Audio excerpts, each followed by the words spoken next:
रायगडमधील राजमाता जिजाऊंच्या राजवाड्याच्या दुरवस्थेची बातमी आपण पाहणार आहोत।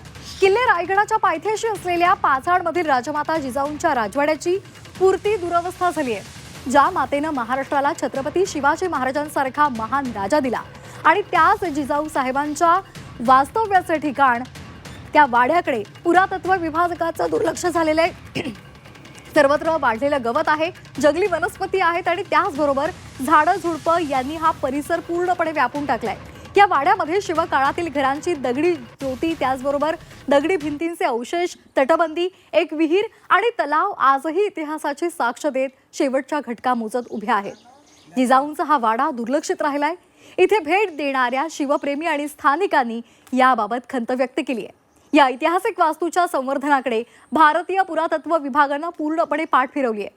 गेल्या अनेक वर्षांपासून या राजवाड्याच्या देखभालीसाठी किंवा दुरुस्तीसाठी कोणतंही ठोस पाऊल उचललं गेलेलं नाहीये आणि त्यामुळे या वास्तूचे अवशेष काळाच्या ओघात नष्ट होण्याच्या मार्गावर आहेत।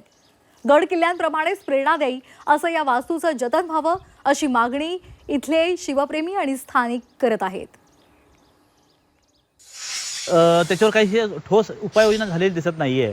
तर एक स्थानिक म्हणून माझी कळकळीची विनंती आहे प्रशासनाला आणि रायगड प्राधिकरणाला की ह्याच्यामध्ये लक्ष घालून एक वाड्याची जी दुरावस्था झालेली आहे ते एक वास्तू पुन्हा पूर्वी तशी उभी राहायला हवी आहे, यासाठी प्रयत्न करायला नक्कीच पाहिजे। मी मधात जाऊन बघितलं तर पूर्ण दगड हे ते पडलेले आहेत, पुन्हा झाडे झुडपं झालेले आहेत आणि त्या झाडे झुडपामध्ये साप आहे ते पण प्राणी आहेत, पण सरकार काहीच करीत नाहीये। आपलं आता नाव इतकं वर गेलेलं आहे भारताचं, तरी सुद्धा सरकार याच्यावर लक्ष देत नाही।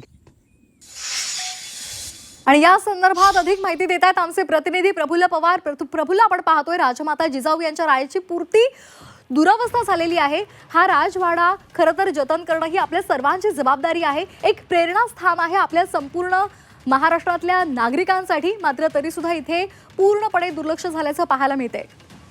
नक्कीच श्वेता, खर तर ही खेदजनक आणि दुर्दैवाची बाब म्हणावी लागेल। 350 वर्षांपूर्वीचा हा राजवाडा आहे आणि छत्रपती शिवाजी महाराजांना जिथून ज्या वाड्यातून शिकवण मिळाली त्या राजवाड्याची ही अवस्था पाहिल्यानंतर इथं येणारे जे शिवप्रेमी आहेत ते तीव्र नाराजी व्यक्त करतात। खरं तर पुरातत्व विभागाचं याच्याकडे पूर्णपणे दुर्लक्ष झाल्याचं पाहायला मिळतंय। एकीकडे रायगड किल्ल्याच्या संवर्धनाचं काम सुरू असताना राजवाड्याची मात्र पुरती दुरावस्था झालेली आहे। त्याचे अवशेष जे आहेत ते आता हळूहळू निखळून पडायला लागलेत। म्हणजे जी आता जी वास्तू आहे ती तरी किमान जतन करावी अशी मागणी शिवप्रेमींकडून होते। दरवर्षी लाखो पर्यटक जेव्हा रायगडला भेट देतात त्यावेळेला राजवाड्याकडे आवर्जून येत असतात, मात्र ही अवस्था पाहून त्यांचं मन विषण्ण होतं। आता खरं तर सरकारनं याकडे लक्ष देणं गरजेचं आहे। यापूर्वी देखील G24 तासने अनेकदा या प्रश्नावर पाठपुरावा केला होता, सरकारकडे मागणी सुद्धा करण्यात आली होती, परंतु अद्यापही त्या राजवाड्याकडे पुरातत्व विभाग असेल किंवा राज्य सरकार असेल किंवा केंद्र सरकार असेल त्यांनी ढोंकून सुद्धा पाहायला मिळत नाही। श्वेता, अगदी तर आपण पाहतोय राजमाता जिजाऊ यांच्या राजवाड्याची पुरती दुरवस्था झालेली आहे। ज्या मातेनं महाराष्ट्राला छत्रपती शिवाजी महाराजांसारखा महान राजा दिला त्याच जिजाऊ साहेबांच्या वास्तव्याचं जे ठिकाण आहे तिकडे मात्र सरकारचं आणि त्याचबरोबर पुरातत्व विभागाचं दुर्लक्ष झालेलं आहे। आपण ही संपूर्ण वास्तू पाहतोय, सर्वत्र वाढलेलं गवत आहे, जंगली वनस्पती आहेत, झाडं झुडपं आहेत, संपूर्ण परिसर त्यामुळे व्यापून गेलेला आहे। प्रभूला आणखी एक महत्त्वाचा मुद्दा म्हणजे काही दिवसांपूर्वीच आपल्या महाराष्ट्रामधले 12 किल्ले आणि त्याचबरोबर तमिळनाडूमधला जिंजीचा एक किल्ला हा जागतिक यादीमध्ये त्याचा समावेश झालेला आहे, जागतिक वारसा यादीमध्ये। ही सर्वांसाठी अभिमानाची बाब आहे। मात्र ही अशी काही महत्त्वाची ऐतिहासिक ठिकाणं आहेत तिकडे मात्र दुर्लक्ष होतंय। तर त्या संदर्भात स्थानिकांनी आधी मागणी सुद्धा केलेली होती, मात्र त्याकडे सरकारनं पूर्णपणे दुर्लक्ष केलेलं आहे। आता तिथले जे स्थानिक आहेत किंवा शिवप्रेमी आहे यांची काय नेमकी भूमिका आहे?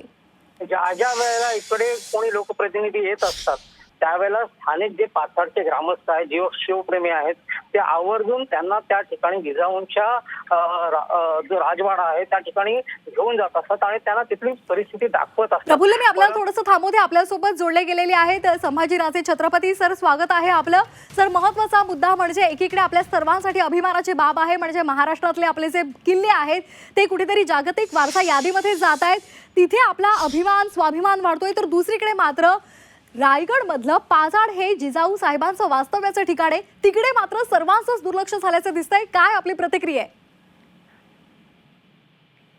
रायगड आणि इतर 11 किल्ले हे जागतिक वारसा स्थळामध्ये जाण्यासाठी माझा सगळ्यात मोठा वाटा होता जी आणि जागतिक वारसा स्थळामध्ये गेले की आपल्या किल्ल्याला एक वेगळं महत्व प्राप्त होईल ही माझी कल्पना होती. हे खरंच आहे की ज्या पद्धतीने संवर्धन जतन व्हायला पाहिजे त्या पद्धतीने किल्ल्यांचं संवर्धन जतन होत नाही. म्हणून रायगड प्राधिकरणची स्थापना माझ्या अध्यक्षतेखाली झाली होती.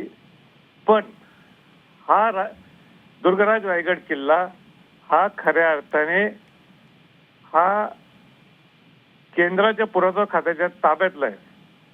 म्हणून तिथं जे काही काम करायचं असेल ते सांगते त्याप्रमाणेच होते आणि संवर्धन आणि जतन जसं ते परवानगी देतील त्या पद्धतीने ते संवर्धन जतन केंद्राकडनं पुरातत्व खात्याच्या माध्यमातून होत असते.